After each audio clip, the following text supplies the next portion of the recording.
Well, good morning again. I'm Russell Silverman. I'm the Executive Director of the Florida Breast Cancer Foundation. And on behalf of the Board of Directors and the staff and the volunteers who are assisting us today, we welcome each of you to what we know will be an interesting and thought-provoking day. Now, the first order of business is to recognize those who have made this conference possible. Carolyn has already gone through the list of the members of our board, and they make everything we do possible with their work and their dedication and the funding that they provide. Now, no conference of this nature could become a reality without the hard work and dedication of the staff who made it possible. So at least I get to thank them personally. Jessica Parker Kerr puts it all together. She's just does it so seamlessly. Kathy Cruz has been in charge of communications and marketing and is in the back. Kathy can wave.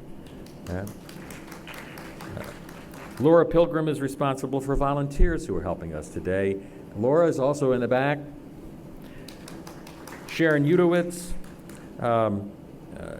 arranged for the live stream video of the conference so that those outside Miami-Dade County and Broward County can be with us today on the video hookup. We know we have at least one person from Quincy, Florida, which is way up north, somebody else from Tampa that we know about, the pre-registrations, and I know that there was a good deal of information in Jacksonville. So if all of you are listening and watching, welcome to the conference via live stream video. Carolyn has already mentioned the volunteers. They are wonderful. They do a great job, and we hope that you'll have the opportunity to thank them for all the work that they do. As Carolyn mentioned, they're in the pink shirts. And I'm not wearing my jacket because I found out that if I put my jacket on, it's kind of difficult with this hand device that I have to wear. So you'll excuse me for not being fully dressed, but I'm in my pink shirt at least. Any of you who've ever put together a conference know that financial and in-kind sponsors help make these conferences possible. We've identified them in your program, but they deserve to be recognized by name as their contributions are greatly appreciated. They are BB&T, or Branch Banking and Trust, Ackerman LLP, Pfizer, Tamiami Tile, Genentech, and our hotel host, the Newport Beachside Hotel and Resort. Now today I begin with a story. Once upon a time, there lived a great emperor in a great palace stocked with the richest of goods. It was the season of royal visits when kings and princes called on one another and admired each other's choicest possessions. And this year was special because the visitors would see the investiture of the emperor's beloved son, Kinsakuri, as the crown prince of the empire. The emperor had a beautiful bowl, specially made by the finest craftsmen from the finest materials. Imagine his horror when he discovered that the bowl had broken into many pieces. How could it have happened? What could be done? The time was too short to start again and to make another one. The emperor retired to his private apartments with only his beloved son to share his sorrow. The next morning, the emperor woke to the sound of a great commotion. The cabinet of treasures had been broken into. The golden crown that had been made for his beloved son's investiture was gone, along with the broken pieces of the bowl. What was more, the thief had been seen, but not recognized. No one knew for sure where the thief had gone, but he appeared to run off toward the prince's apartments. The doors were locked, though the ministers could hear sounds inside. Would the emperor give his permission for them to break down the door? The emperor was silent for many minutes. On his face was sadness, but not anger, lament, but also love. Leave the prince alone. If he is ready to rule, he must be allowed to act. His will and my will are one. The day passed. The emperor stayed in his private apartments. Those of the prince remained locked, though smoke could be seen coming out of the chimney. Eventually, the ministers tired of waiting and went to bed because the important guests were due the next day. Imagine their surprise in the morning when they went to the treasure cabinet and found the precious bowl back in its place, whole again, but glistening with veins of gold where the cracks had been.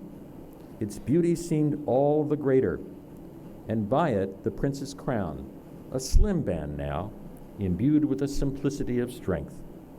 The emperor knew his son was ready for investiture. Forevermore, the art of repairing pottery with gold would be known as kintsukuroi. The Japanese believe that when something has been broken and has been repaired, it becomes more beautiful. They say the true life of an item begins the moment it breaks. 40 years ago, 1 week after we celebrated our 7th wedding anniversary, we received the news that Debbie, my wife, had cancer. Like that bull in the story, our lives were shattered, seemingly beyond repair. How are we to manage with 2 young children, ages 4 and 1? At the ages of 27 and 28, how were we to rebuild our lives with the uncertainty of a diagnosis of cancer? Friends that we relied on abandoned us. Debbie's cancer was somehow highly contagious, they thought. And if it was not for family and those few friends that became our caring community, we would have been alone with no one to turn to for help. Today, Debbie is a 3-time 40-year cancer survivor and a 14-year breast cancer survivor. We know what it is like to have your dreams and your aspirations, your life shattered by the diagnosis of cancer like the bull in the story. Many of you have a similar story. Many of us know how fortunate we are when we have someone to turn to in that moment of crisis, reaching out for help and support from our caring community. The Foundation knows that the existence of a strong and active caring community supports and enhances the rebuilding of lives after a diagnosis of breast cancer. Our foundation, as well as other organizations that provide both direct and indirect services and support, are like the gold that helps to rebuild the bowl and make it even more beautiful. Together, we are an essential part in creating and maintaining an active, vibrant, and effective caring community. Together, we work for the betterment of the patient and the family. We make exhibitor space available free of charge for each of our organizational partners. We encourage you to take the time at the break to go and meet each exhibitor. They are Arrow, Baptist Breast Cancer Center, the Breast and Cervical Cancer Early Detection Program, or BCEP of Florida Health, Miami-Dade County, Breast Investigators, Cancer Supports Community, Dr. Boob S. and Dr. Boob Z, Force, Heroines, Susan G. Komen Miami Fort Lauderdale affiliate, Miami-Dade College, Photographs by Susan Buzzy, Sear Entity Natural Medicine, Sisters Network of Miami, SOS Dragon Boats, What's Next for My Life, and Your Bosom Buddies. To show that one person can make a tremendous difference in the lives of so many, there is an exhibitor table for Joy Crawford and her shawls. For the last 3 years, Joy has been knitting about 10 pink and white shawls and raffling them off at each of these conferences that she is able to attend to those who are breast cancer survivors. Joy spends her own time and money making these shawls. Each one is a labor of love. She has asked nothing in return. She is that shining example of how one generous and kind-hearted person can make a difference and bring joy to the lives of so many people who she has never met. She is a treasure and has made a positive impact to the lives of so many during these education conferences.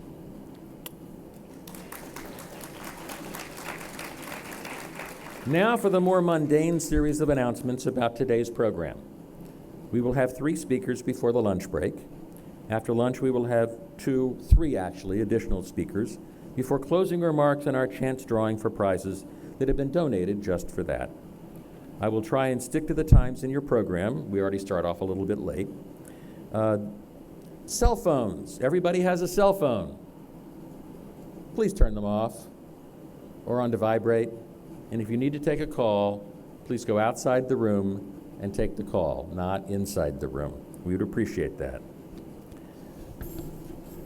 Our first speaker this morning is Dr. Daniel Weingrad.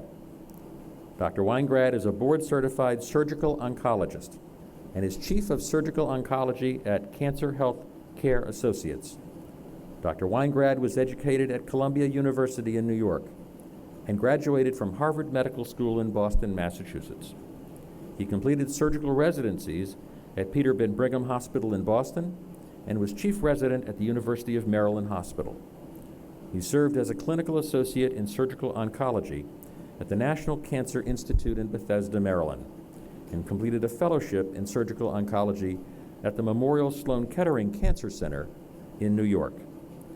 Dr. Weingrad is a surgical oncology fellow with the National Cancer Institute's surgery branch, and he participates in clinical trials, ensuring that his patients have an opportunity to receive the latest treatments. Dr. Weingrad is an active fellow in the American College of Surgeons, Society of Surgical Oncology, American Society of Breast Surgeons, and American Society of Breast Diseases. Dr. Weingrad is on staff at Aventura Hospital, University of Miami Hospital, North Shore Medical Center, and Mount Sinai Medical Center. It is my pleasure to call on Dr. Daniel Weingrad, who will speak on surgical oncologist leading edge treatment for breast cancer.